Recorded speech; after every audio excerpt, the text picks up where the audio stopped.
윤짜장 썰지는 위트와 해악이 담긴 만구대로 썰뿐이 시간입니다. 즉 믿거나 말거나이지만 시대로 많은 관련대들에 얽히고 설킨 우문, 밝힐 수 없는 취조원과 제보자들의 진술을 토대로 만들고 있습니다. 특정인을 호의로 비방한 목택이 안은 드러나지 않은 숨겨진 이야기들을 공론의 장으로 드러내기 위한 썰전입니다.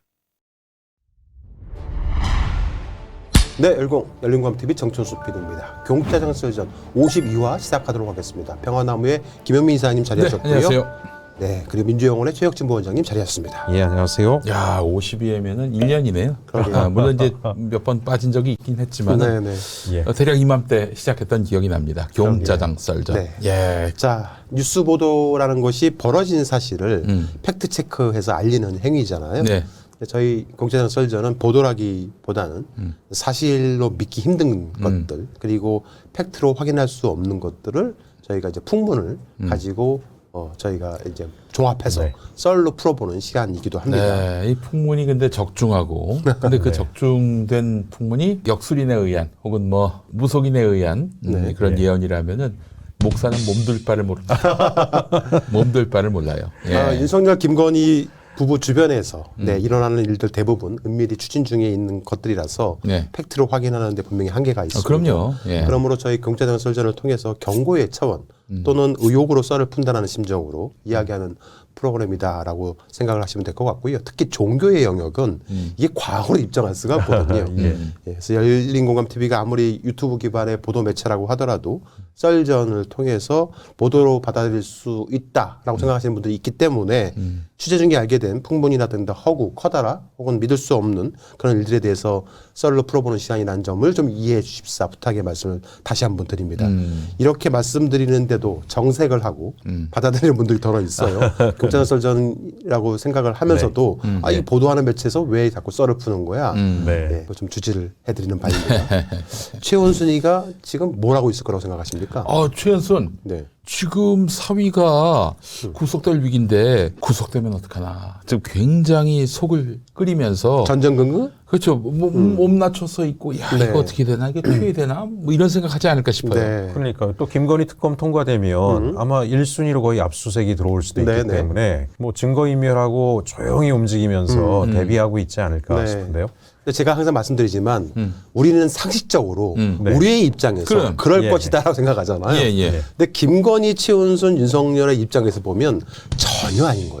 윤석열만 보더라도 지금 예. 전혀 네. 걱정은 안 하는 것 같아요. 야, 맞아요. 너희들이 네. 지금 우리를 뭐 구속을 시켜, 뭐 파면을 시켜, 한번 해봐. 그렇죠. 되는지. 네. 이 태세 아닙니까 지금? 그러니까 정반대로 생각을 하시면 됩니다. 예. 그렇죠. 사실 뭐 윤석열 그 이야기하는 거 보면 이제 우리 예상을 해보잖아요. 윤석열이 내일 뭐라고 이야기할까? 그러면 뭐 미친놈이 아닌 다음에야 그런 얘기 하겠어? 근데 그런 얘기 하잖아요. 네. 야, 자, 그런 거 보면 이제 최원순과 또 그의 큰아들 김진우 등등은 전전긍긍하는 게 아니고 아주 마음이 아주 여유롭습니다. 골프 치러 다닙니다. 예? 네? 네. 이제 골프를 치러 다닌다고요? 저희가 현재 증거를 보여드리도록 하겠습니다. 이게 그 최은수 씨의 온 요양원 뒤편에 있는 스크린 골프장입니다. 네. 여기 보시면 차 세대가 있죠? 예. 이 차 세대가 전부 다 김진우, 최은순의 차량입니다. 일단은 다른 차량들은 차 번호를 가렸고요. 네. 저 우측 끝에 보이는 차량 번호가 7550. 이제 BMW 7550이지 않습니까? 네. 예. 저 차량이 바로 최은수 씨의 차량입니다. 예. 그래요? 여기 온 요양원 네, 네, 앞인가요? 최은수 씨가 여러 차가 있는데 네. 이 차량이 최은수 씨의 차량입니다. 와, 온 국민을 길거리에서 떨게 만들고 불안해, 공포에 떨게 하고. 마음 편하게 스크린 골프를 즐기고 있는 거죠. 사실은 이제 예. 그 지금 계엄령 네. 윤석열의 그 내란의 실체들이 드러나고 있잖아요. 너무 좀 기가 막히지 않습니까? 예. 탱크 장갑차까지 몰고 그러게요. 와가지고 민간인 살상까지 하려고 했던 거 아니겠어요? 맞습니다. 네. 이거 미친놈이 아니고서 이런 짓을 하는가? 미친놈이야. 알고 봤더니 미친놈이야. 그런데 예. 이게 네. 그들의 입장에서 생각을 해보면 12월 3일 날 미친놈처럼 그냥 홧김에 광기에 의해서 계엄을 선포했다라는 게 일반적으로 알려져 있는 내용인데 네. 전혀 그렇지 않아요. 이들은 오래전부터 계획을 해왔던 겁니다. 예. 그 부분에 대해서 오늘 중점 좀 말씀을 드릴 건데요. 네네. 예, 아니 그나저나 이제 네. 경짜장 썰전에서 나왔던 땡땡 도사님. 오늘 그 얘기 할 겁니다. 그분이 적중하셨어. 그러게요. 난리가 났어요. 그래서 그러니까요. 네. 그래서 제가 진짜. 누차야 평소에 말씀드렸잖아요. 이제 열린공감TV 보도를 수년 전부터 냈던 보도를 이제부터 이 언론들이 받았을 것이다. 네. 그렇지 않아도 건진 얘기도 지금 나오고 있고. 그러게요. 네. 건진은 열린공감TV가 최초로 가장 세상에 먼저 했죠. 예. 들춰낸 인물입니다. 예. 자, 지난 12월 3일 날 바로 그 윤석열의 광기에 찬 계엄 선포. 네. 이게 반국가 세력을 척결하겠다고 계엄 선포했는데 네. 이거를 저희 공정설전에서 네. 2달 전이었죠. 예. 10월 19일 날 방송을 통해서 백모도사가 예언을 했는데 네. 그게 딱 들어맞았습니다. 네. 그때 예. 그 영상을 잠깐 쇼츠로 만들었는데 네. 보시겠습니다. 예. 하나의 제보 메일이 왔습니다. 네. 네. 자신을 자칭 도사라고 하는 사람인데요. 실제로 굉장히 유명한 사람인 거예요. 근데 이분이 저희한테 메일로 이렇게 제보를 한 겁니다. 그들이 노리고 있는 것이 바로 이것입니다. 전 시장 때 비상계엄령입니다. 그들의 시나리오입니다. 하지만 그들의 시나리오와는 다른 것으로 이 땅의 기운이 흘러갑니다. 먼저 유은의 탄핵이죠. 올해 12월에 일어날 겁니다. 네. 이야, 어우, 그러니까 이 도사의 말이 맞다라면 예. 올해 12월 뭐 비상계엄령을 선포하겠다는 게 이제 그들의 시나리오다라고 말씀을 하고 계시는 거거든요.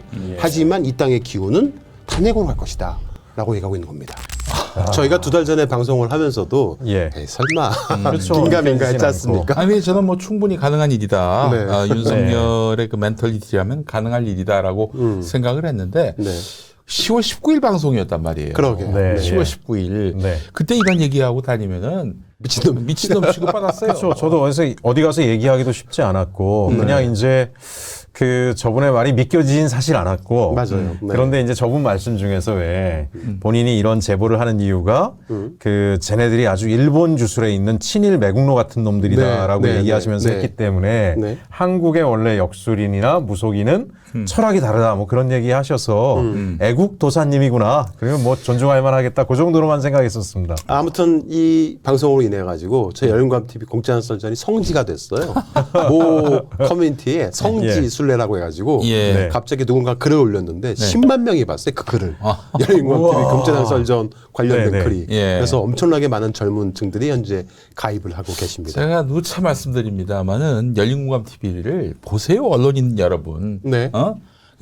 너무 황당한 얘기들이 많아서 열린공감TV를 못 보겠다는 분들이 있는데 다 맞아떨어지잖아요. 네. 하나하나. 네. 미리 보세요 좀. 결국 이제 헌재로 가게 됐잖아요. 탄핵 네. 심판이.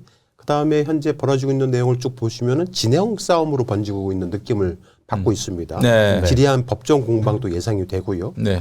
그러나 윤석열 김건희의 미래에 대해서 그 당시에 네. 10월 19일 날 이 백도사가 이렇게 말을 했습니다. 오. 다시 한번 들어보겠습니다.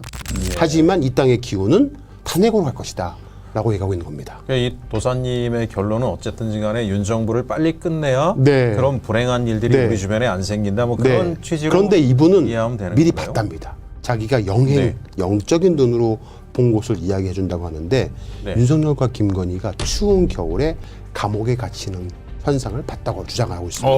네. 그의 얘기를 들어보겠습니다. 예. 제가 영행으로 본 것을 이야기해 드리겠습니다. 그와 그의 여자가 겨울에 감옥에 갇히는 것을 보았습니다. 지금 예. 지금 흐름이 딱 그러해요. 예. 일단 윤석열은 1월 넘어가야 체포가 되지 않을까 이런 얘기들이 많습니다.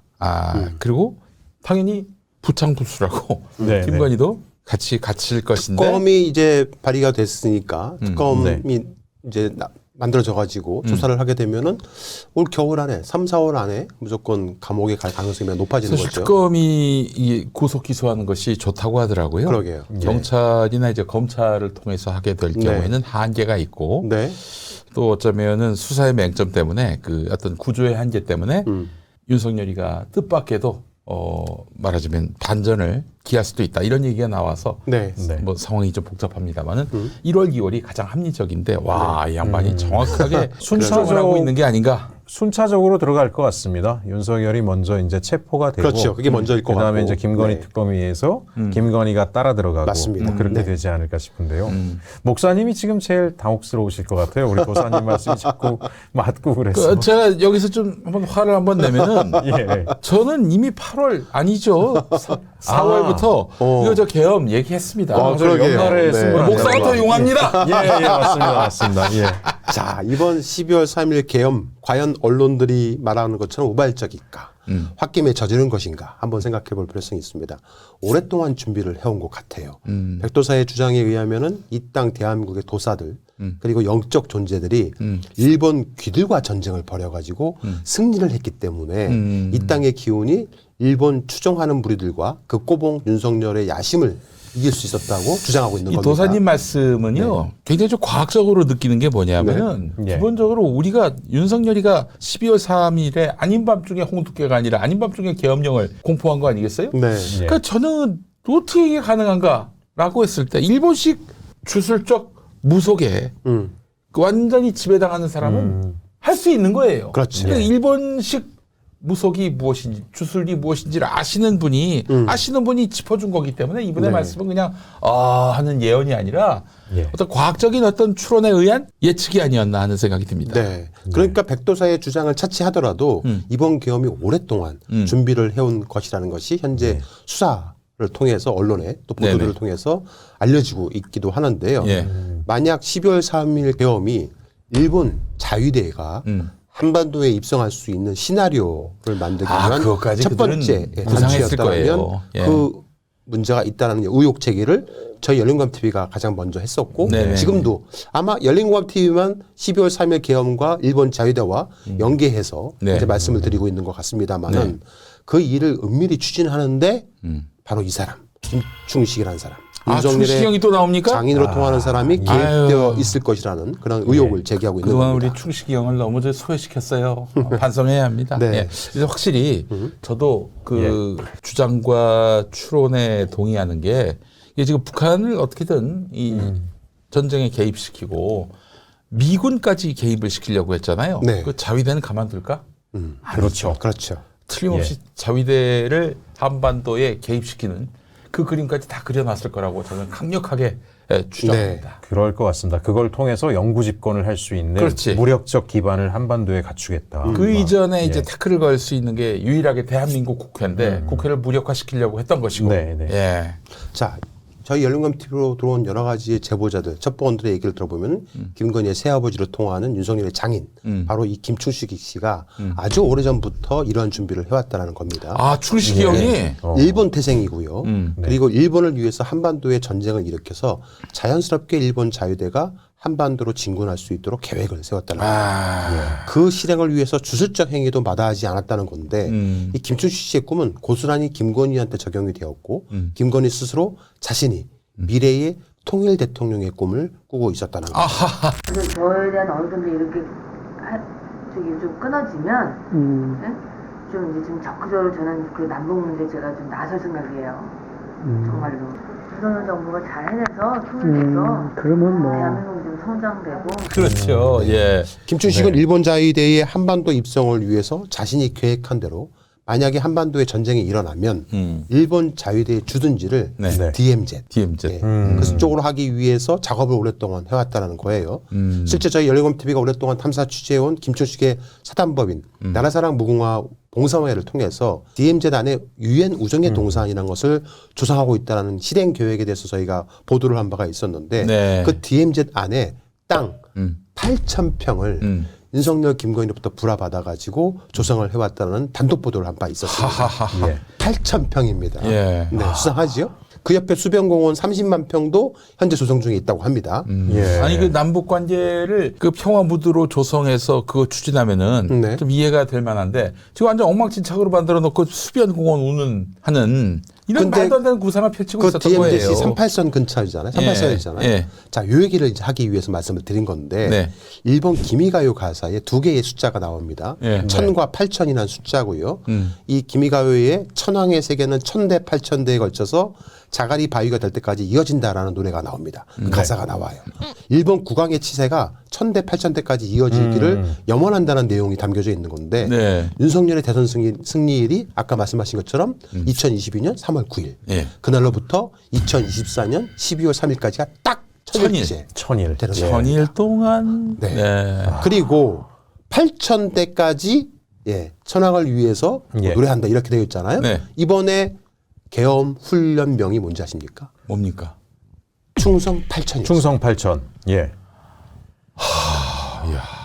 저 사람도 일본 밀정이네요, 그냥. 예? 왜 계엄훈련명을 충성 8천으로 했는지는 국방부도 그 어디도 아직도 아무도 설명하지 못하고 있습니다. 그러면 아마도 예. 지금 2,000명 증원 의사 이것도 다 따지고 보면 일본에서 나온 저희 열린국토에서 전이 아닐까? 얘기했잖아요. 예. 2,000명이나 숫자가 주술적 숫자가 있다. 를 말씀드렸잖아요. 미치겠네 진짜. 자, 계엄훈련명을 왜 충성 8천으로 했는지 상세히 설명을 드릴 테니까 잘 따라오시기 바랍니다. 예. 네네. 자, 파주시 장단면 노상리 1137번지 DM재단 민통선 민간인 통제 출입 구역, 예. 출입 제한 구역. 예. 거기에 갑자기 정치의 불명의 분홍색 컨테이너가 있다. 라는 걸 저희가 예, 예. 보도를 한 적이 있습니다. 예. 물론 청색도 있었고 두 동의 컨테이너가 있었는데 네. 저희가 취재를 통해서 입증을 했었어요. 네. 이따가도 다시 한번 보여드리겠지만은 네. 해당 땅에 대해서 국토부도 파주시청도 장단면 사무소도 그 어디도 해당 땅에 설치된 그 컨테이너 두 동에 대해서 설명을 못 하고 있었어요. 그래서 저희 열린감 TV가 김추식의 집무실에서 발견했던 DMZ 공원 조성 설립 계획안의 증거를 확보해서 그 민통선 내부의 군부대 시설도 아니고 민간인 시설에 관련된 관청들한테 문의를 해보았습니다. 실제 다 물어봤습니다. 그런데 그 어디도 답을 해주지 못했습니다. 당시 저희 열린공감 TV에서 보도했던 보도 내용을 한번 잠깐 보도록 하겠습니다. 네. 열린공감 TV와 탐사전을 오는 그럴싸한 포장으로 주장을 하는 것이 아닌 증거를 확보해야만 했습니다. 지난 6개월간 취재팀은 증거 확보에 심려를 기울였고 또 하나의 결정적 증거를 확보했습니다. 바로 이 사진입니다. 한민구 전 국방부 장관이 윤석열의 장인으로 불리는 김추식 씨와 나란히 사진을 찍은 한민구 전 국방부 장관. 그는 박근혜 정부에서 3년이나 국방부 장관에 재임하며 대한민국 역대 최악의 국방부 장관이라는 평가를 받기도 한 인물입니다.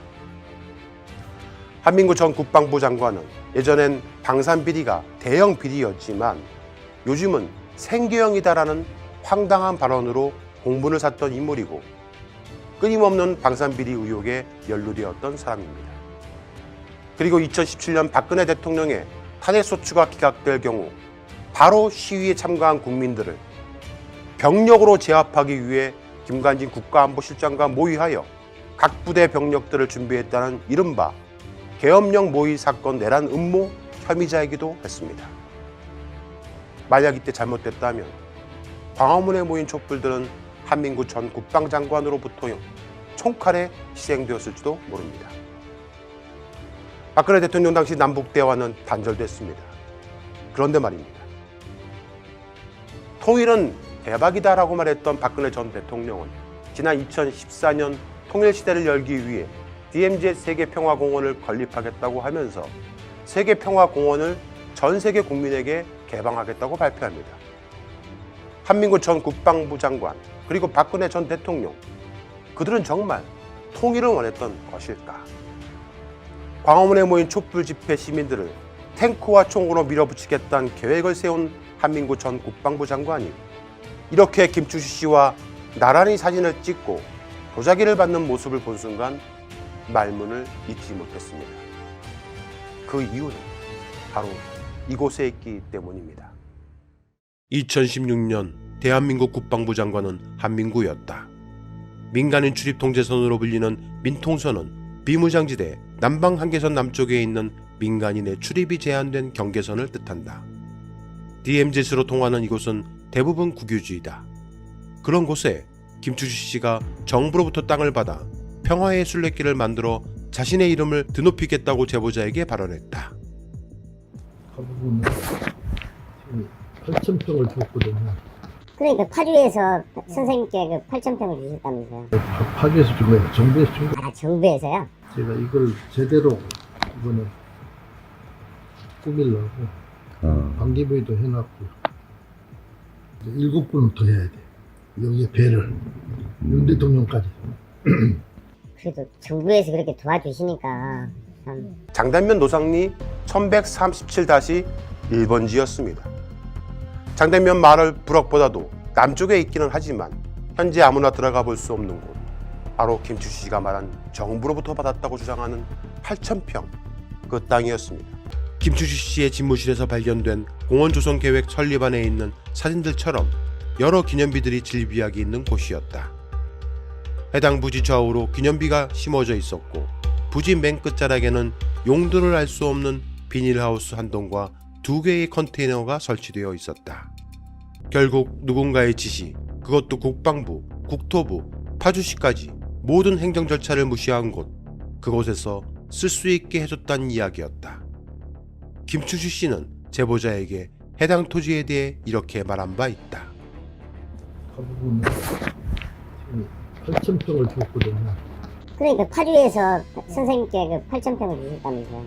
파주에서 준 거예요. 정부에서 준 거예요. 아, 정부에서요? 제가 이걸 제대로 이거는 꾸밀려고 방기부위도 해놨고.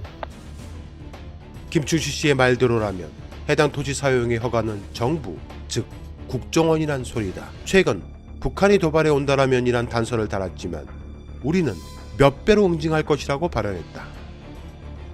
그러면서 한편으론 장인으로 불리는 김춘식 씨의 휴전선 인근 평화순례길이란 이름의 관광지 조성을 위한 이 계획에 도움을 주고 있다면 국민들은 이것을 어떻게 받아들일까? 네. 자, 이 한민구 국방부 장관 시절에 계엄 문건을 작성을 했다는 것을 방금 저희가 보도해드렸잖아요. 네. 그 실행을 윤석열 때 또 한 거예요. 네, 네. 누가? 김춘식이라는 사람이 했을 가능성이 매우 높다라는 겁니다. 아. 아까 김춘식 씨하고 한민구 전 국방부 장관하고 저기 사진 네. 찍은 거 보셨잖아요. 예. 그러니까 둘이 모르는 사이일 수는 없을 거고요. 이 구한말 의병장의 손자로 알려져 있는 사람이 바로 저 한민구 한민구. 전 국방부 장관인데 이 사람이 일본 군국주의자를 위한 선봉장이 됐다는 얘기가 나오고 있었어요. 이런 아이러니가 어디 있습니까? 예. 예. 이게 뭐냐면 보시는 바와 같이 한민구는 국방장관 시절에 국방부 청사에서 비공개로 한일 군사비밀 정보보호 협정문에 최종 사인을 했던 인물입니다. 그 협정문에 어떤 비밀들이 들어가 있을까 이걸 봐야 되는데요. 윤석열 정권은 한미일 국방장관 회의를 통해서 한미일 안보협력 프레임워크 협력각서에 또 서명을 하기도 했었습니다. 네. 이 한미일 프레임워크는 대중국, 대러시아 압박 기조를 명확하게 하고 있는 그런 문서인데 중국이 대만을 침공을 하면은 네. 즉각 한미일 공조로 전쟁에 참여한다는 겁니다. 한국군이 그러면 그 전쟁에 빨려 한미일, 들어갑니까? 네, 빨려 들어가는 예, 거죠. 예. 어허. 그러면 중국과 북한은 어떤 조약을 최근에 한 줄 아십니까? 중국과 북한의 방위 조약을 새로 맺었는데 그렇지. 양국 중에서 어느 나라에서든 전쟁이 발생하면 자동 개입. 개입한다는 조항이 있습니다. 또 북한과 러시아도 마찬가지입니다. 예. 유사시에 자동 군사 개입을 한다는 협정에 서명했습니다. 최근에. 예. 지난 6월 달에 서명을 했어요. 네. 새로운 포괄적 전략 동반자 협정인데 이게 네. 유사시에 자동으로 군사 개입을 한다는 조항이 들어간 겁니다. 지금 러시아와 우크라이나가 전쟁하고 있는데 북한이 가 있다면서요. 그것도 다 그런 일련의 네. 상황에 포함된다고 보시면 됩니다. 그러면 중국은 과연 언제쯤 대만을 침공할까? 그런 얘기들 많이 들어보셨잖아요. 예. 수많은 군사 전문가들은 내년 2025년 을사년에 중국이 대만을 침공할 것이라고 예측하고 있습니다. 지금 뭐 상식적으로 그 가능성은 있어요 예, 지금. 예. 네. 네. 일본은 중국이 대만을 침공하면은 한미일 군사 협정으로 자동 참전할 가능성이 매우 높다라는 거죠. 예. 그럴 경우에 북한과 한국은 부득불 국지전에 돌입할 수밖에 없을 겁니다. 예. 또는 그 이상의 전쟁이 발발할 가능성이 매우 높다라는 겁니다. 그걸 빌미로 한반도에 자유대가 입성하겠다는 야심을 갖고 있는 겁니다. 바로 대동아 공영의 꿈을 일사늑약 120년을 맞이하는 2025년 바로 을사년에 실행을 하겠다는 계획을 오랫동안 수립을 해온 거예요. 야, 이 새끼 빨리 끌어내려야겠네. 진짜 큰일 나겠어. 그 교두부 마련을 위해서 김충식이 밀정으로 활동을 했다라는 겁니다. 이를 기화로 윤석열은 전쟁 중에 네. 대통령의 임기가 연장된다는 것을 우크라이나 젤렌스키를 보고 배워왔던 거예요. 5월 예. 말에 이제 사실 임기가 끝나는데 네. 지금 그렇죠. 대통령이에요. 네. 그러니까 윤석열 패거리가 정말 나쁜 놈들인 게 아까 얘기하신 것처럼 지금 협약에 의해서 중국과 러시아는 국지전이 생기면 자동 개입이거든요. 그렇죠. 네. 그럼 확전이 될 수밖에 없는 상황인데도 불구하고 네. 요번에 비상계엄과 국지전을 노렸잖아요. 맞습니다. 그러니까 한반도를 완전히 불바다로 만들려고 한 그렇죠. 거예요. 네. 그렇게 자연스럽게 예. 어차피 국방력은 우리는 남한이 북한보다 우세하다고 판단을 하니까 예. 결국 언젠가는 우리가 통일을 할 수밖에 없고 그 통일 대통령을 누가? 김건희가 하겠다는 거예요. 그게 이들의 플랜이었던 겁니다. 그렇지. 이제 국민들에게 투표로서 선출되기는 뭐 도저히 불가능한 일이고 네. 그런 네. 식의 미증유의 상황을 만들어 가지고 김건희 마누라가 그 대통령이 되고 예. 이로써 뭐 영구히 집권하겠다는 거 아닙니까? 뭐 그렇죠. 5년만 하고 내려오겠다 그런 건 아닐 거 아니에요. 그렇죠. 그렇죠. 한반도에서 전쟁 나면은 사실 한반도가 최대의 피해자가 되고 불바다가 되는데 그렇게 되면 일본이 군사적 개입도 하지만 나중에 재건 과정에 경제적인 개입까지 하면 경제적 종속 관계라고 하는 건 엄청나게 커질 거거든요. 그렇죠. 그럼 완전히 일본 땅처럼 바뀔 수가 있어요. 그렇죠. 네. 자, 그렇기 때문에 대한민국에서 유일하게 김충식의 포커싱에서 취재하고 있는 열린공감 TV를 좀 주목들 하세요, 좀. 저는 예. 장담합니다. 네. 100%. 언젠가는 김충식으로 다 몰려올 겁니다. 예. 만약 김충식이 김건희 윤석열 부부에게 일본의 꿈인 대동아 공영의 교두보를 DMZ로 하는 시나리오를 전달하고 네. 이를 실행시키기 위해서 계엄 또는 국지전 같은 실로 어이없는 계략을 꾸몄다라면은 이는 철저히 수사를 통해서 밝혀질 내용이기 때문에 결국에는 수사를 할 수밖에 없다. 아무도 장담을 김충식을 합니다. 지금 주목 안 하고 있어요. 김충식 좀 주목해 주세요, 좀. 아니 근데 정말 차기 입으로 그 아까 DMZ 안에 8,000평의 땅을 네. 정부가 줬다고 얘기를 했잖아요. 그럼요. 예? 그럼 어마어마한 정말 이거는 뭐 엄청난 비선 실세에 대한 특혜인데 그렇지. 네. 정말 레거시 미디어에서도 집중적으로 파야 되는 거거든요. 다른 건 왜 조용한지 몰라도 모르겠어요. 다른 건 몰라도 김충식한테 저렇게 국가정보원이 땅을 네. 8,000평을 준 배경 이유 예. 금액 낙지 보조해야 되는 거 아닙니까? 38선 누가 그었다고 생각하십니까? 38선을 딱 그은 사람이 있을 거 아닙니까? 누가 그었을까요? 미국이 그은 거 아닌가요? 아닙니다. 38선을 그은 사람이 있습니다. 일반 명령 제1호라는 거 혹시 들어보신 적 있습니까? 처음 듣습니다. 일본군은 2차 세계대전 종료 당시에 미국과 30분 만에 일본군이 어느 나라에 항복을 할지 문서를 함께 작성합니다. 그때 한반도 38선 이북은 그때 이북에 있는 일본군들은 소련한테 항복을 하고 네. 이남에 있는 일본군은 미국한테 항복한다라는 골자로 하는 일방명령 제1호가 완성이 됐는데 이때 이 그런 선을 그었던 사람이 일본 사람입니다. 한반도 분단이 일본의 치밀한 항복 전술에 포함된 겁니다. 그렇지. 일본이 전쟁에 지더라도 질 때 지더라도 동북아에서 일본이 누렸던 기득권을 송두리째 미국에게 넘겨줘서 미국이 지배적인 헤게모니를 행사할 수 있는 일이 발생하게 하면 안 되는 거고 소련과 이렇게 경쟁할 수 있게끔 만들어 놓은 거고 그 선을 네. 38선을 그어버린 겁니다. 이게 바로 질서 있는 퇴진 원조네. 맞습니다. 그러네요. 네, 네. 이게 이제 한반도가 통일된 상태로 해방이 되면 네. 식민지 수탈에 대한 분노로 네. 자신들에 대한 적대적 관계가 될 거고 그렇죠. 곤란해지니까 저렇게 아예 쪼개버리자. 그러니까 이렇게 일본 세운 입장에서 거네요. 보면은 미소관 예. 세력을 염두에서 항복을 조건으로 네. 38선 이북 이남으로 소련과 미국의 관할 및 항복 조건을 내세웠던 거예요. 자 그렇다면 일본 입장에서 보자면은 네. 앞으로 이들이 대륙에 진출하려면 어디서부터 시작을 해야 됩니까? 38선 DMZ 여기에 주둔을 하기 위해서 김충식이가 아까 말씀드린 야, DMZ 이씨. 땅을 마련하고 있었던 거예요. 미리. 완전히 일본의 네. 밀정이군요. 자 그러면 자위대가 들어와야 될 거 아니에요. 예. 네. 언제 들어옵니까? 유사시에 들어오면 되는 거예요. 네. 유사시를 만들어야죠. 그렇지. 자 열린공감 TV는 전직 정보사 사령관 노상원 씨가 예. 김충식을 만나왔다는 첩보를 받고 꾸준히 김충식을 추적 취재해 왔습니다. 노상원이? 노상원이? 지난 세종호텔에서 예. 만난 사람이 노상원 씨로 추정이 되고 이미 네. 민주당하고 수사기관에 자료를 넘긴 상태예요. 네. 언제부터 이들은 이런 계획을 수립해 왔던 것인지 노상원 씨가 혹시 점집 운영하고 계신 거 아니에요? 보도가 나왔어요 지금. 아 나왔나요? 나왔어요. 네. 그 롯데리아 예. 거기에 저 자기 집하고 가깝고 네. 거기 온 사람들 그 혁수린한테 그 이제 전복해 줬다는 네. 그런 네. 보도가 나왔어요 지금. 참. 그래서 이런 그 노상원 씨가 또 이 사람이 이따가도 말씀드리겠지만은 이 사람이 장성 출신이잖아요. 예. 네. 이 예비역 장성들이 모여 있는 모임이 있습니다. 성우회라고. 그렇죠. 거기가 일본과 연결되어 있습니다. 그렇지, 그렇지. 이따가 말씀을 드릴게요. 예. 자, 우리나라에 밀정이 존재합니다. 네. 반드시 밀정이 존재해요. 우리나라에 일본의 밀정이 암암리에 활동한다는 소문이 있었는데 그게 사실로 밝혀졌었어요. 이런 일이 있었습니다. 일본 자위대가 한국에서 신분을 위장한 정보 수집팀을 운영하고 있다가 발각된 적이 있었습니다. 일본 육상망료 간부운용지원단의 정보부 별반이라는 곳에서 실제로 일본 자위대가 비밀정보부대를 운영을 했고 국내에 잠입해서 오랫동안 밀정 역할을 해왔던 겁니다. 네. 이거 아는 사람 별로 없어요.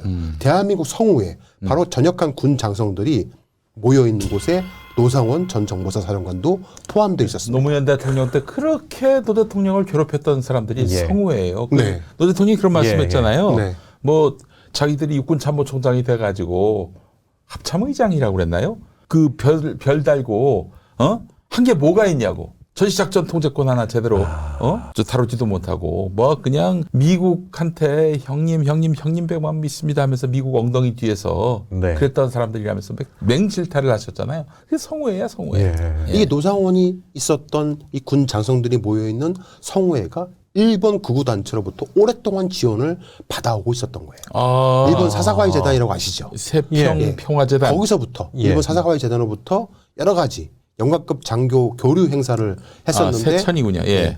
이 당시에도 하나로 2억 6천만 원을 지원받기도 했었고요. 오. 끊임없이 아이고. 지원을 받아왔다는 겁니다. 왜 이쯤 되면은 계엄 훈련명을 충성 8천을 했는지 어느 정도 설명이 될 듯 싶습니다. 사실 성우회면은 장군 출신들 그렇죠. 거잖아요. 아니, 돈도 있으신 분들이 자기들이 회비 걷어서 하지 어떻게 일본 극우단체의 지원을 받습니까? 자, 이게. 일본이 한국에서 물러나면서 네. 요소요소에 일본의 야욕 언젠가는 또다시 한반도로 들어온다.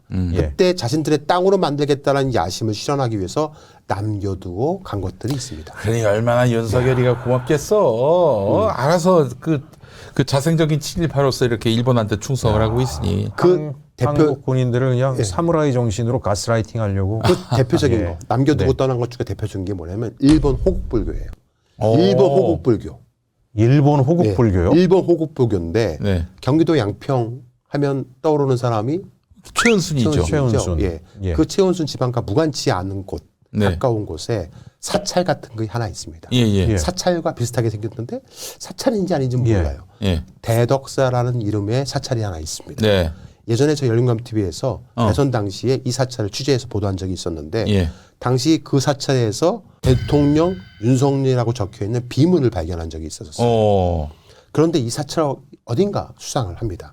비석도 있는데 그 네. 비석에 일본 사람의 이름이 적혀 있는 거예요. 오. 예. 열린감 TV가 가서 취재를 해봤는데 한번 영상을 보도록 하시겠습니다. 예.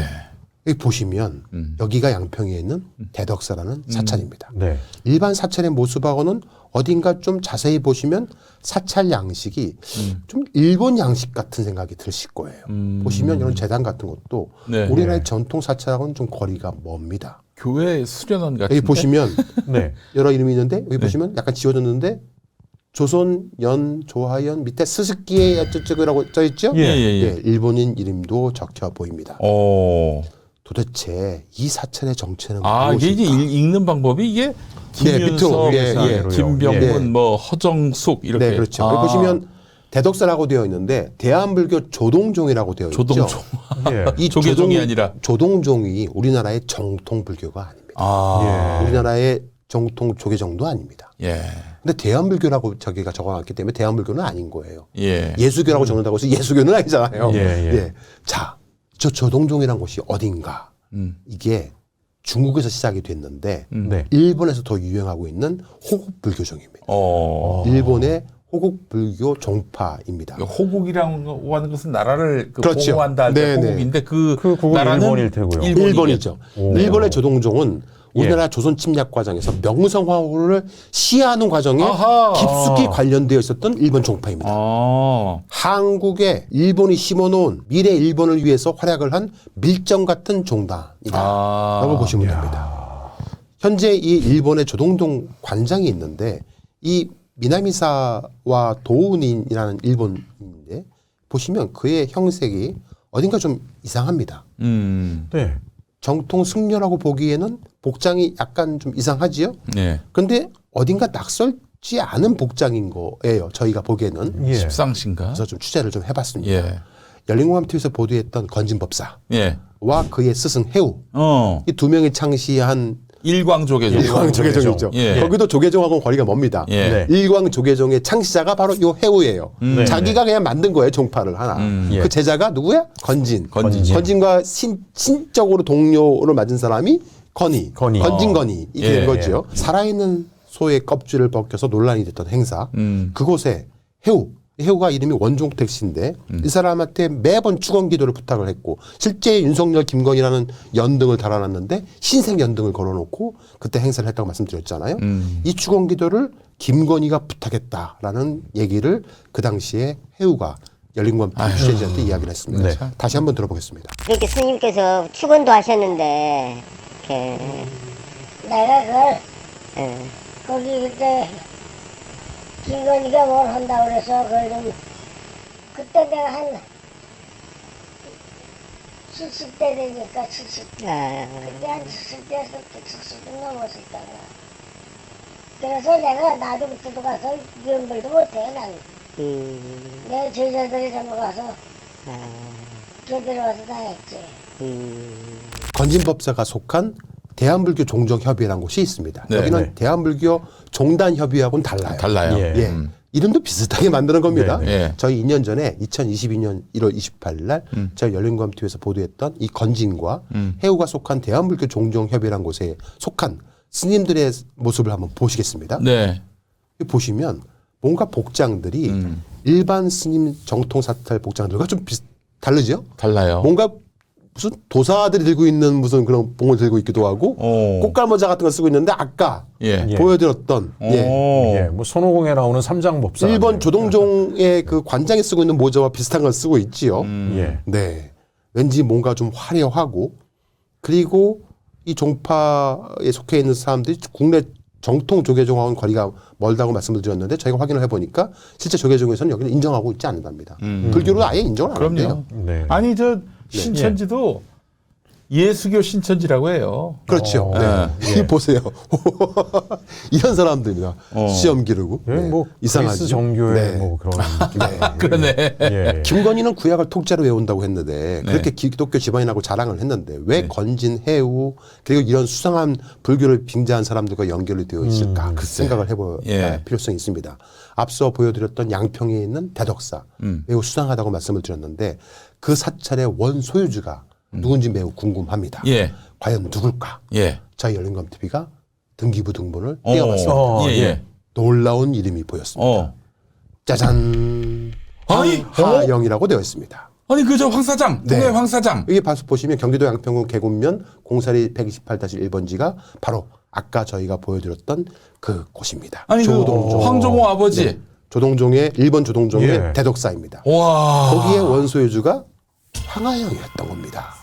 자, 그동안 열린검TV가 쭉 보도했던 예. 동해의 황사상 인맥들 예. 우동명, 황하영, 신무정, 조나복, 최원수, 김명신과 함께 연결되어 있는 이 황하영 윤석열 집안과 40년 지기 그리고 일본의 1년 정종 동조공과 연결되어 있는 사람일 것이다. 아유 정말 골치 아픈 계속 사람이네. 그렇게 네, 열공에서 주장을 얘기했었잖아요. 해왔잖아요. 그게 이렇게 기업인을 가장하고 있을 네. 뿐이지 실체는 네. 다르다고. 이렇게 그 다 집에 그 엄청난 네. 부적이 있다는. 예, 일본 부적들 막. 지금은 이제 소유주가 바뀐 것 같지만은 네. 최초 이걸 만들었던 사람이고 이 황하영이가 우리나라 전국에 이러한 사찰을 3군데나 갖고 있다. 아 그래요. 네. 제가 그동안 그 계속해서 말씀을 드렸던 이유가 이 김충식이가 동해를 자주 간다고 말씀을 드렸잖아요. 네, 네. 그 당시에 저희가 한번 보도를 했었는데 예. 김충식과 김건희 집안의 오래된 집사로 활동하고 있는 정복댕 씨가 이야기했던 네. 그 얘기를 한번 다시 들어보도록 하겠습니다. 네. 팀장님은 네. 아까 통화했었는데 강원도 동해를 자주 가시네. 동해에 누가 계세요? 아, 거기가, 예. 동해가 네네. 자주 가야 될 일이 있어요. 누구야, 영부인 어머니 있잖아요. 예예. 최은순 여사님. 네네네. 최은순 여사님 멘토가 동해에 있어요. 아 그래요? 네. 아 동해에 계시구나. 최은순 여사님의 멘토가 동해에 계신다고요? 네. 아 그래서 그럼 그분들을 가면 만나는 거예요? 그 원장님이 그걸 엮어줬지. 방금 보신 것처럼 아. 정복댕 씨가 얘기한 것처럼 네. 황하영 씨를 계속 만나러 가고 있는 것 같아요. 네. 그거는 역시 다른 그 제보자로 인해서 크로스 체크를 할 수 있었거든요. 네. 또 그때 보여드렸던 영상 또 보겠습니다. 네. 이게 말을 하기 시작하면 길어지는데 요즘 김 원장이 자꾸 동해 가는 이유가 용산에 있는 종호 있잖아. 아, 황종호요? 응, 그놈 애비가 동해에 있거든. 아, 황하영 사장 말하는 거죠? 그렇지. 잘 안 해. 그 사람이 전기 사업을 했었어. 오래전부터. 삼부토건 조 회장이랑 사업을 같이 하는데 그 사람이 영매거든. 영매요? 응, 일본 일령교 영매야. 그 뭐 주수라고 해서 국내에서는 따라올 사람 없대. 그 정도예요? 그 사람이 그렇게 영적으로 상위에 있거든. 그래서 심씨도 인연이 돼서 서로 알게 된 거고 그 인연이 그때 돼서 그때 강릉지청에 윤희 근무했었거든. 검사들 자기 앞날 알아보려고 황 회장에게 줄대고 줄 서고 그랬거든. 아, 그랬구나. 그래서 조 회장이 최은순 여사랑 재벌 총수들이랑 골프 멤버였는데 그건 알지? 여기 저 있었던 미시령. 네네, 미시령 휴게소요. 응, 거기서 인연들이 돼서 자주 만나서 골프 모임을 했었거든. 허구한 날 만났어. 나도 몇 번 라운딩했지. 거기 멤버로 윤석열을 껴준 거야. 아, 그랬구나. 최 여사가 황 회장에게 깜빡 죽었어. 지 딸 명신이 소개해줬는데 황 회장이 알아본 거야. 명신이도 영매란 것을 안 거지. 아, 이거 무서운데요? 그런데 윤도 곧잘 이것저것 잘 맞추더래. 그래서 심씨가 명신이랑 둘이 한번 궁합 좀 봐줬거든. 아, 그래서 그렇게 말하는군요. 아는 스님 소개 어쩌고 한 게. 그건 모르겠고 여튼 황 회장이 일본에서 살 때 알아주던 염자였대. 염자가 뭐예요? 그 줄 걸어서 저주하고 뭐 그런 거야. 아, 그 드라마에서 나온 그 방법인가 그건가 보네. 그래서 그때부터 최 여사 집안이랑 황 회장 집안이랑 영적으로 합친 거야. 그래서 종호가 명신이한테 작은 엄마라고 불러 윤한테는 삼촌이라고 하고 명신이가 황 회장에게 많이 배웠지. 주문 거는 거 뭐. 그래서 요즘 김 원장이 저희가 보도하니까 용산이랑 끈 끊어져서 자꾸 동해 간다는 게 그 황 회장 만나러 가는 거군요. 그렇지. 자, 방금 보신 것처럼 강원도 강릉에 윤석열의 외가가 있잖아요. 네네. 거기에 이모가 무속인으로 있을 것 남묘 같다. 호련계교. 그 사람이 일본의 일련 종종이나 조동종과 연결되어 있다. 그런데 그 조동종의 사찰을 소유하고 있었던 사람이 황하영이고. 다 연결되죠? 아이고. 네. 야, 그냥 주술 정권의 이제 실체가 하나하나 그냥 드러나고 있네요. 그렇죠. 여기서. 바로 이 네. 남묘 호랑객교라는 액자를 달고 있고요. 이모? 네, 이모이고요. 예. 네.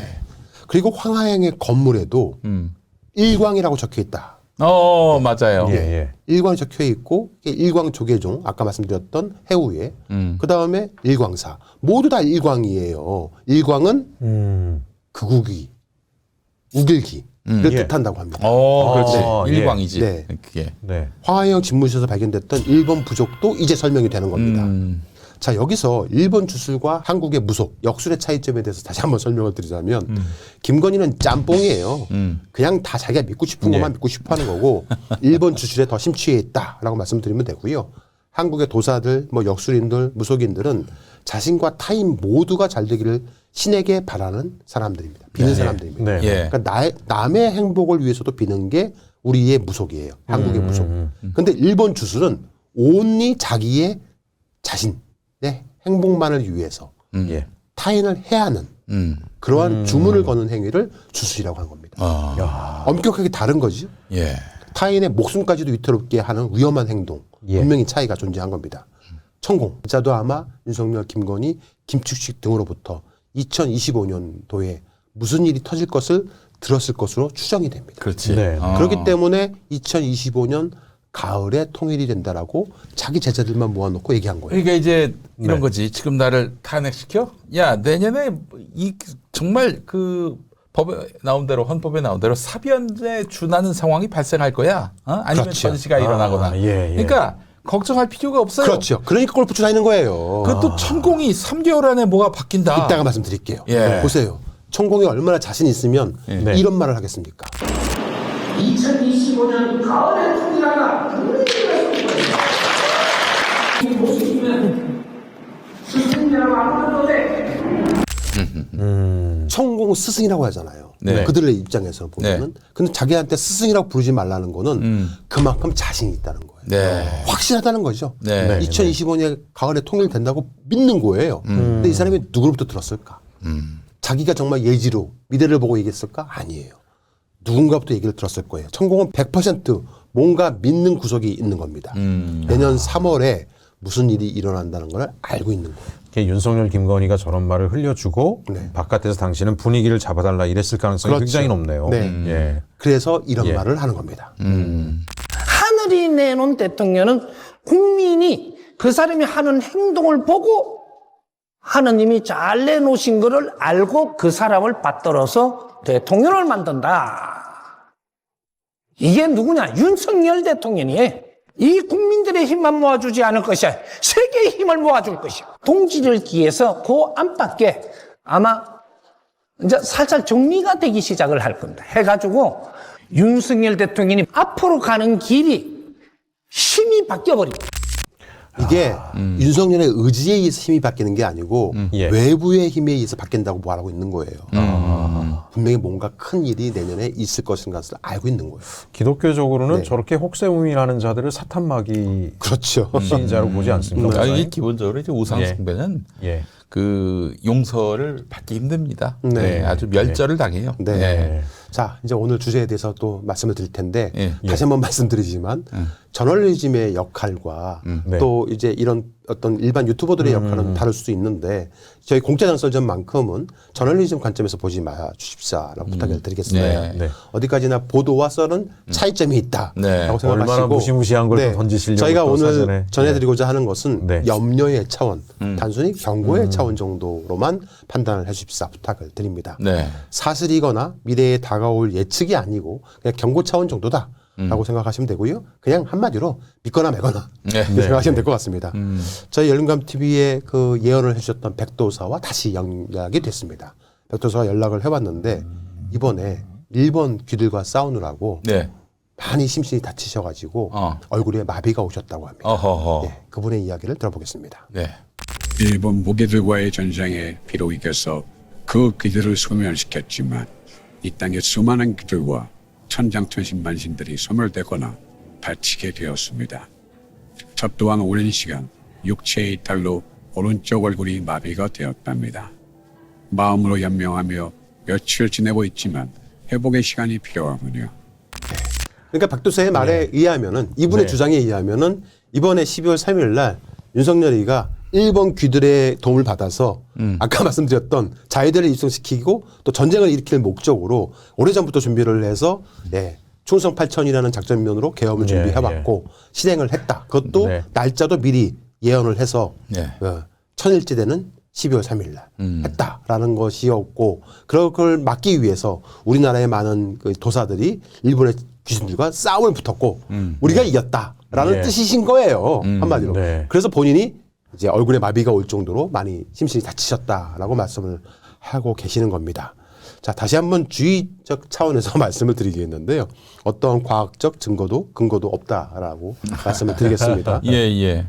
썰전이라고 가볍게 생각을 해주시면 될 것 같고요. 하지만 데뷔를 한다는 건 나쁜 건 아니잖아요. 또 여러 가지 썰이 있기도 한 것이 내년 2025년에 일본에 아주 안 좋은 일이 생긴다라는 얘기가 있어요. 혹시 이런 그 웹툰 보신 적 있나요? 내가 본 미래? 2025년 7월에 대재앙이 온다. 네. 처음 봅니다. 이게 일본에서 처음 보세요. 굉장히 인기를 끌고 있는 웹툰입니다. 미래. 다츠카와라는 그 웹툰 작가가 이 이제 웹툰을 발간을 했는데 엄청나게 인기를 끌고 있습니다. 2025년 7월에 일본에 대재앙이 온다라는 그런 내용을 담고 있는 이게 웹툰입니다. 1999년에 만든 만화라니까. 그렇죠. 네. 자, 요약을 좀 하자면은 백도사도 내년 2025년 여러 가지 큰 일들이 벌어진다는 겁니다. 대만 전쟁도 2025년에 있을 것 같다라고 중국과 대만 사이에 예언을 하고 계시고요. 일본이 침몰한다라는 예언도. 일본 침몰. 그리고 백두산도 위험하다라는 얘기도 하셨었는데 제가 오늘 이분의 얘기 중에서 너무 좀 그렇다는 부분들은 다 빼버렸습니다. 빼버리고 좋은 얘기만 일단 넣었는데 이재명의 나라에서 살게 된다. 그래요? 그런 말씀을 하셨습니다. 자, 우리나라의 영험한 자들이 일본 귀들과 치열한 싸움을 하고 있다라고 하시면서 일본은 2025년에 자신들의 나라가 수장될 것을 미리 알고 있기 때문에 오랫동안 한반도에 진출하기 위해서 노력을 해왔고 그 일에 소도무족이 윤석열의 장립무사로 보고 김건희를 안진뱅이 주사로 보고 소도무족이라고 말씀드렸잖아요. 그래서 소도무족을 활용을 했다라고 주장을 하고 계신 겁니다. 한번 들어보도록 하겠습니다. 그들의 모든 의명사는 뿌리를 두고 있습니다. 이 땅에 즉 이 반도에 수많은 귀신과 요괴들이 있듯이 그들 섬나라에도 요괴들이 많습니다. 의명사의 근본은 강하고 사악한 요괴들로부터 그들의 주관을 시키는 역할이었습니다. 일본도 마찬가지로 권력 다툼이 있다 보니 요괴를 퇴치하거나 수술을 걸어 상대편 주권을 시해하는 것을 범명사들이 담당하였습니다. 이런 종정이 바로 직통이랍니다. 그들의 모든 기회 원천은 야스쿠니에 있습니다. 동해에 환가를 주목해야 합니다. 여기에서 그들이란 일본을 사악한 무리들입니다. 그 음영사들의 수장들은 예지력이 있는 자들이며 그 수장이 수장은 인간이 아닙니다. 미래에 대한 예지로 그들은 25년도 7월에서 9월 사이에 그들의 섬나라가 바닷속으로 사라진다는 것을 알고 있습니다. 아주 오래전부터 그들은 그 사실을 알고 있었기에 이 땅을 자기 것으로 만들기 위하여 수많은 전쟁을 치러왔고 밀정을 심어놨습니다. 원래 그들은 25년도 중국의 대만 침공 시에 전시동맹 관계에 의하여 자연스럽게 자위대를 이 땅에 주둔시켜서 소두무적을 독재 정권의 앞잡이로 이용하려 한 것입니다. 제가 뭐 그동안 취재해서 얘기했던 내용과 거의 흡사한 말씀을 하고 계시는 겁니다. 윤석열과 김건희는 계엄에 성공을 하면 대만 전쟁이 일어날 즈음에 자위대를 입성시켜서 북으로 전쟁을 할 계획을 수립을 했다라는 겁니다. 아이고야, 진짜 이거. 실제 자위대가 유사시 한국에 들어올 수도 있다라고 윤석열이 발언했던 거 아십니까? 아, 이 비슷한 말을 했었어요. 후보 시절에. 다시 한번 들어볼까요? 예. 유사시 한반도에 네. 그러니까 일본이 개입하도록 허용하는 건데 그거 아니죠. 하시겠습니까? 저게 한미일 동맹이 있다고 해서 유사시에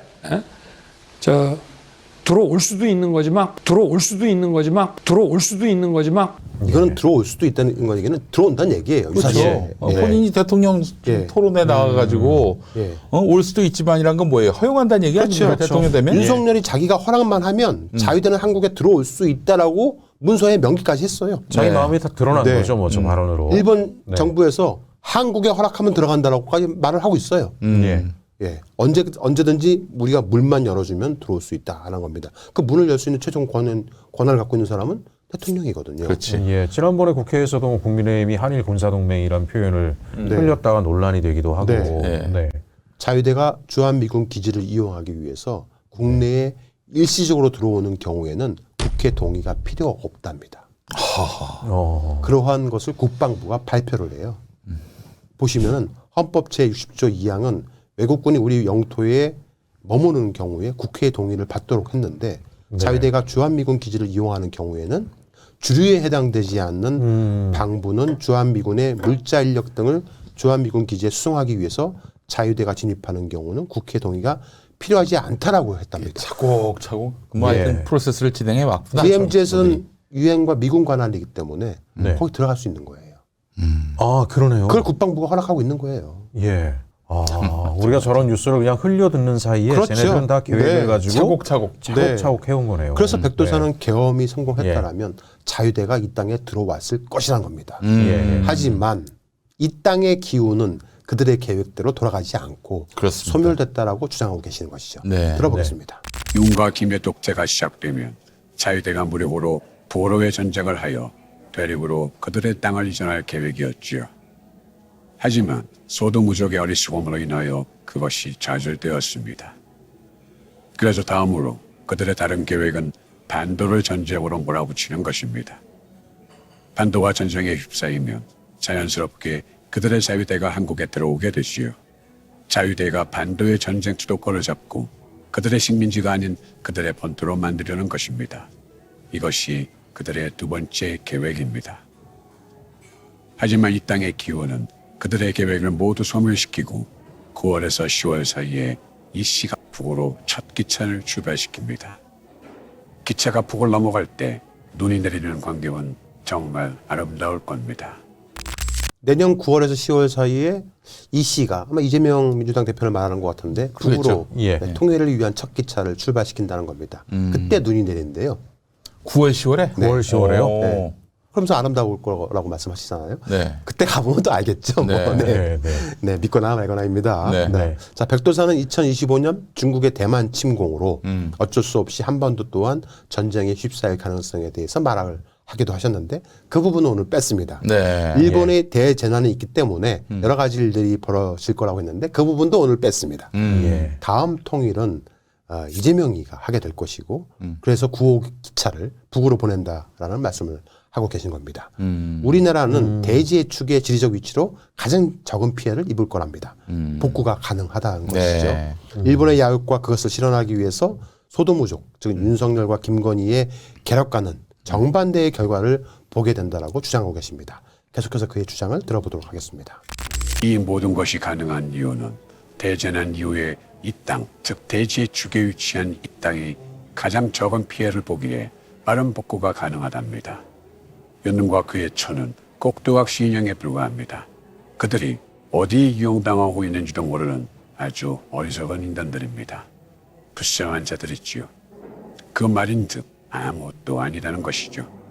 기미가요는 왕을 모시는 조군과 사무라이들의 노래입니다. 진군을 하기 전 부르는 노래이며 패배는 없다는 다짐입니다. 패배할지언정 사결을 하는 것이지요. 아직도 이 땅의 선한이들은 모르는 것이 있는데 윤회 계엄령 이전에 이전부터 준비한 일본 자유대의 움직임을 알아보면 그 의도를 더욱 잘 알 것입니다. 이 땅의 온 백성이 놀랄 일입니다. 그들은 아무것도 아닙니다. 역사 속으로 사라진답니다. 아주 작은 불안 요소까지는 이야기를 다 하지 못하며 업대로 죗값을 치르지요. 네.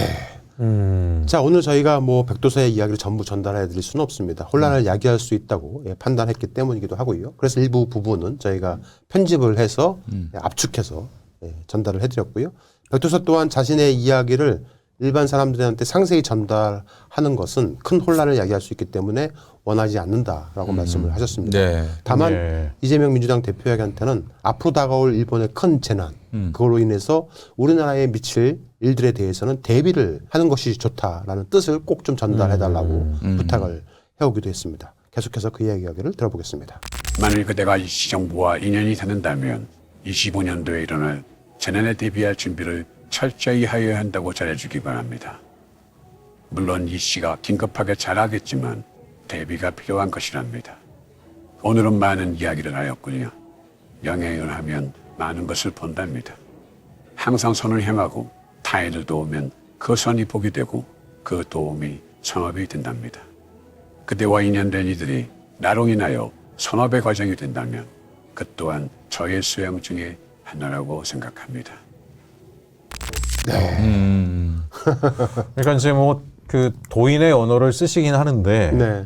이렇게 말씀 들어보면 사실 국제 정세에도 굉장히 밝으신 것 그러게요. 같고 네. 지금 동북아가 굉장히 위험하다라고 하는 얘기는 전 세계적으로 언론에 계속 나오거든요. 그러니까 경고의 차원으로 완전 그냥 하얗고. 받아들이면 될 것 예. 같습니다. 네. 그 천공이 아까 뭐 3개월 정도 지나고 되면 뭐 상황이 바뀔 것이다 얘기하고 예, 있는데요. 그 주장에 대해서도 백도사는 다른 미래를 봤다고 이야기를 하십니다. 일본 기들과 이 땅의 일본 추종자 일부 세력이 끝까지 발악을 하지만은 결국 이 땅의 기운을 바꿀 수는 없을 것이라고 말을 하고 계십니다. 다시 한번 들어보도록 하겠습니다. 25년 2월 3월 이 씨가 구속될 거라 믿는 무리들이 헌재의 판결도 뒤바뀐다는 마지막 세력을 모으고 발악을 할 겁니다. 하지만 그들의 생각은 어리석음 그 자체로 끝날 것입니다. 지금 이 땅의 에너지는 그 어느 때보다 강해졌습니다. 이 땅의 전기를 먹고 사는 신선들과 귀신들의 힘도 강해졌지요. 아무것도 모르고 인술이 강하여 중생을 어지럽히는 자들이 많습니다. 이 땅의 올바른 도사나 무당들이나 종교인들의 사명감은 첫 번째가 인간을 돕는다는 것입니다. 주술이라 함은 영적인 힘이 없는 인간들이 뱀의 기운을 빌려서 자신의 성취를 이루려 하는 것입니다. 따라서 근본적으로 25년 7, 9월에 일본 그들의 땅이 시정되면 자연적으로 그 주술은 힘을 잃게 됩니다. 모든 것은 이치대로 될 것입니다. 이 땅은 전 세계에서 가장 아름답고 강한 나라가 될 것을 저는 보았습니다. 세계에서 가장 빛나는 번영의 나라가 됩니다. 내가 그대에게 부탁하고 싶은 것은 이 시정부가 생기면 내가 이야기한 것만 잘 전달해 주시기 바랍니다. 그대들의 용기로 많은 이들이 깨어나고 이 땅의 힘은 더욱 강해질 것임을 압니다. 예. 뭐 제가 뭐 이런 내용을 뭐 민주당에 전달 그냥 방송 보시겠죠 뭐. 예, 민주당에서 많이 보고 네, 있고요. 네. 그렇게 그냥 저는 이해하고 싶어요. 근데 뭐 대비를 해서 나쁠 건 없으니까. 예, 현명하고 신뢰받는 정부가 빨리 들어서야 된다. 뭐 지금 많은 국내 정세가 안 역사학자들 좋으니. 혹은 뭐 네. 지리학자들도 내년 2025년도에 일본에서 큰 재재앙이 올 수 있다라는 네. 얘기들이 있으니까 일본에 만약에 침몰할 정도의 어떤 재난이 온다고 한다면 우리나라도 피해를 볼 수밖에 없잖아요. 그렇죠. 예. 대비하기 위해서 뭔가를 한다는 것은 좋은 예. 거고, 그리고 또 내년에 대만과 중국이 또 전쟁을 일으킬 가능성이 있다고 한다면 예. 그거에 또 대비를 하는 것은 나쁜 건 아니기 때문에. 어쨌든 뭐 네. 다른 거 다 떠나서 2월 3월에 네. 그 이재명 대표 구속을 오매불망 바라던 자들, 그렇죠. 예. 네. 윤석열의 컴백을 오매불망 바라는 자들이 낭패를 볼 거라는 그렇죠. 말을 했잖아요. 네. 2월 3월에 헌재 재판 결과가 나온다 이런 뜻으로도 뜻으로도 해석할 수 있을 예. 것 같습니다. 예, 네. 그런 것 같습니다. 그럼 대선은 4월 4월 말 5월. 5월쯤에 이렇게 할 가능성이 매우 높은 된다는 거죠. 얘기고. 네. 네, 네. 그래서 이 도사님의 말처럼 내년 2월 3월쯤이면은 이제 헌재에서도 최종적으로 이제 파면한다라는 말이 나올 걸로 추정을 합니다. 밖에는 나올 게 없어요. 그렇지. 예. 네. 예. 자, 오늘 내용은 역시 믿거나 말거나입니다. 절대 동요할 일도 없고요. 결국 세상은 순리대로 돌아간다라는 말씀을 드리겠습니다. 지금 이 시간 어디에서 김건희는 숨어서 끝까지 최후의 바람을 아이고야. 하면서 주술을 하고 예. 있는지도 모르겠습니다. 네. 네. 하지만 결코 그의 꿈은 이루어지지 않는다는 겁니다. 제가 우리 그 한국 교회의 목사들, 특히 윤석열, 김건희 축복했던 목사들한테 진짜 준엄하게 경고합니다. 뭐 하는 짓거리입니까? 네. 어? 아니 이렇게 주술적 무속에 사로잡힌 자에게 예언자의 심정으로 호통을 치고 호령을 해야 될 사람들이 가서 축복이나 해주고 말이야. 지금 또 이렇게 탄핵 국면에 접어드니까 네. 뭐 기도나 하자 이래요. 그래요. 네.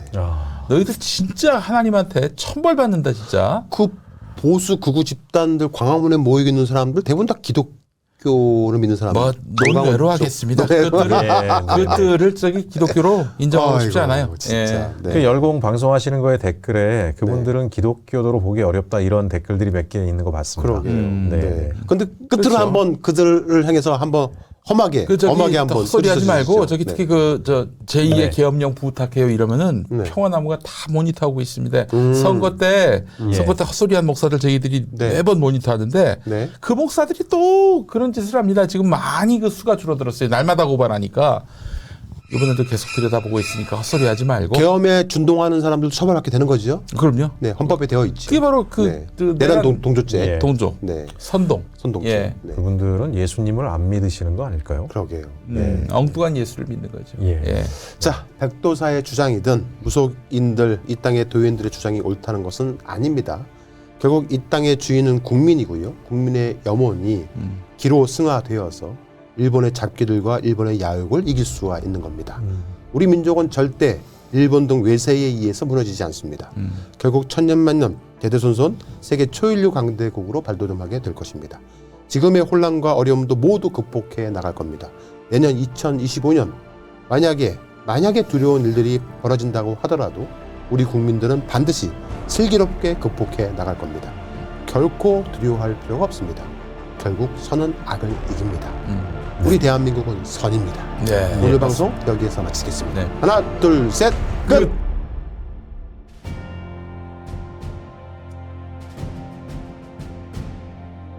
언론의 사명은 반드시 물어야 할 질문을 던지는 것에서 출발합니다. 열린공감TV와 탐사전을 오는 정치 권력, 자본 권력 등 그들의 이권과 카르텔을 감시하기 위해 반드시 의혹에 대해 질문하고 진실을 알리겠습니다. 열린공감TV와 탐사전을 오는 시청자 여러분의 후원으로 운영됩니다. ARS 전화 1877-0809를 누르신 후 안내 멘트에 따라 정기 후원에 가입하여 주시길 부탁드립니다. 또는 우리은행 1045-704-387412 국민은행 787201-04-247879의 후원 계좌를 통해 일시 후원 및 정기 후원도 가능합니다.